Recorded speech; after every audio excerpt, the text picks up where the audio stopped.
Hey, good Wednesday morning to you. We got two very popular reports for you today. We're in Muskegon, Michigan on the Lake Michigan shoreline with Brian Bice from To Be Caught Charters with a great perch fishing report from Muskegon Lake. And then we're going to slide over to Monroe. I know Monroe has been a struggle, guys, but stay with me. I've got some very good tips for you because I texted a guy on Sunday. He was struggling to catch fish. We texted back and forth 3 or 4 times. Very fun story for you. He ended up with 10 fish, up to 9 pounds. Awesome day on the water, and all he did was use some advice and some common sense. There is fish to be caught there in Monroe, even in these tough circumstances. There's lots of fish there.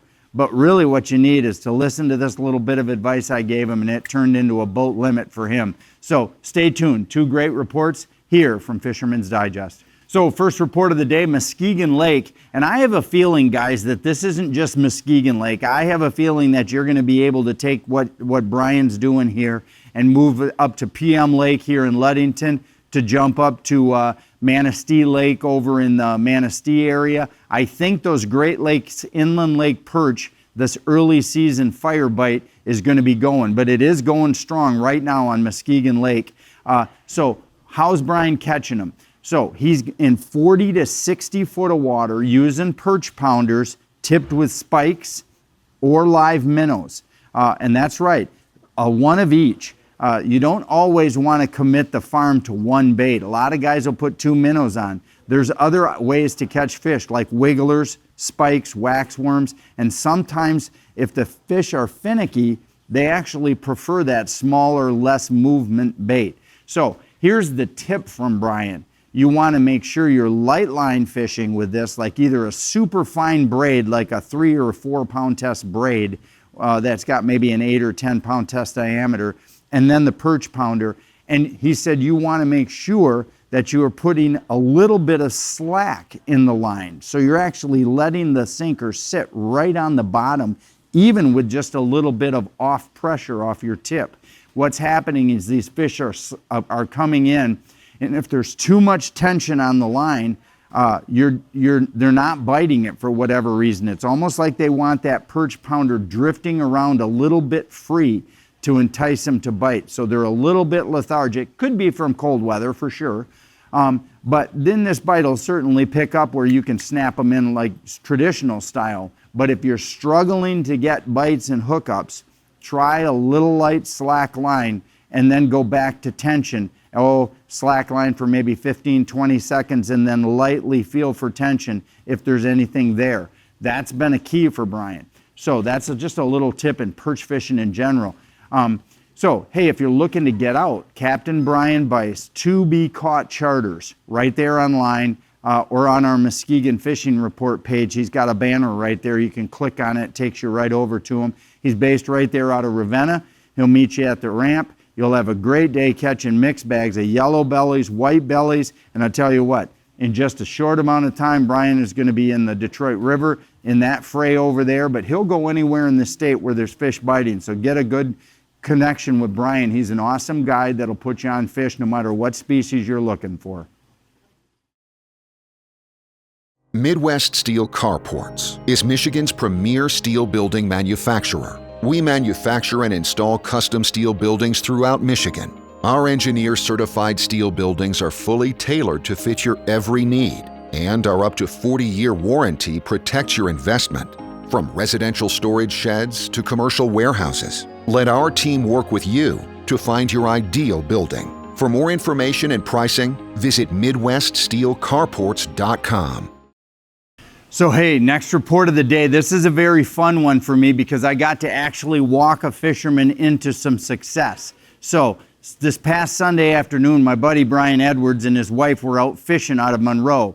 And I don't know if you guys knew it, but at the backside of that Detroit River tournament, the bite out of Monroe was very tough. There was some mixed up water. The fish didn't seem to be biting, but Monroe, was where Brian and his wife were going to go fish. So they put their boat in. He texted me late morning and said, hey, dude, struggling. What can you do for me? So I got him out to 21, 22 foot of water where another buddy of mine had done really, really well the day before. He started trolling, still couldn't catch fish. My advice to him was to head out slowly, angle away from shore until you get to the right color water that still has marks.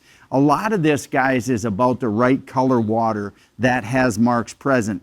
There's lots of water that's too dirty to fish, that's got lots of marks in it, and you can fish it all day long, and you might get lucky and catch a fish or two. But what you're really looking for is water that's cleaning up enough or is mixed enough with the clean water in the deeper side so that you actually still have a couple foot of visibility. When you build marks into fishable, clean enough water, that's when it translates into bites that end up with fish in your live well. So Brian and his wife were sliding out and sliding out. I told him the other tip was fish high.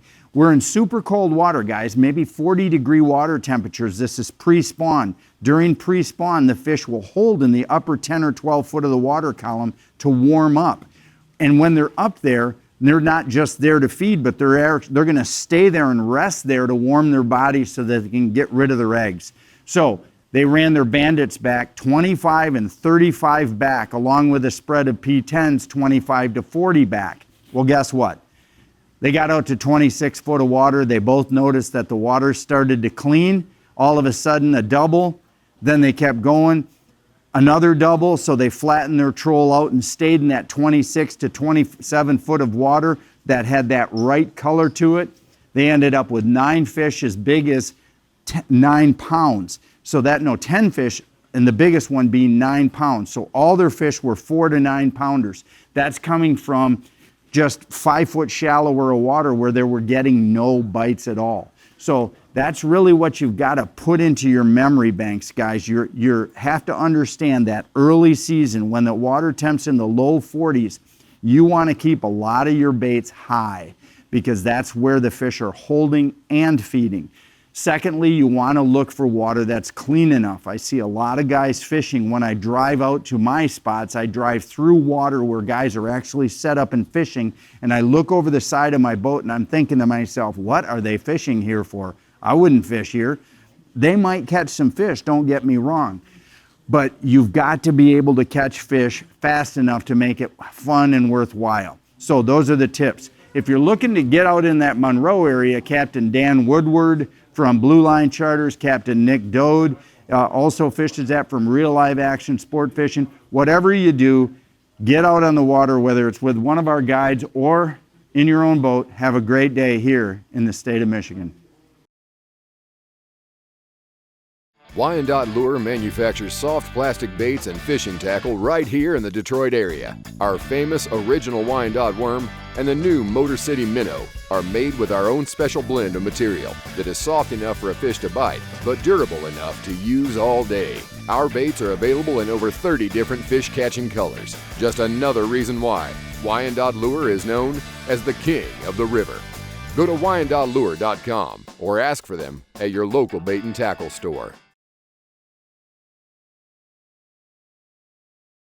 So totally fun reports, eh? Perch fishing in Muskegon along that whole western shoreline of Lake Michigan, and an awesome report out of Monroe teaching us to be versatile, teaching us to not just chuck baits in the water and troll around, right? But to actually think on the fly and put fish in our boats because we're using our heads, being a little bit adventurous, if you will, coming from an old tournament fisherman. So, hey, we'll see you tomorrow morning. We've got some really good reports coming to you out of Lake Erie from the Ohio waters. If you're intending to fish Ohio waters, you're going to want to tune in to Thursday's report because it's all Ohio waters of Lake Erie. We've got a couple great destinations as long as a steelhead and as well as a steelhead report. We'll see you tomorrow morning.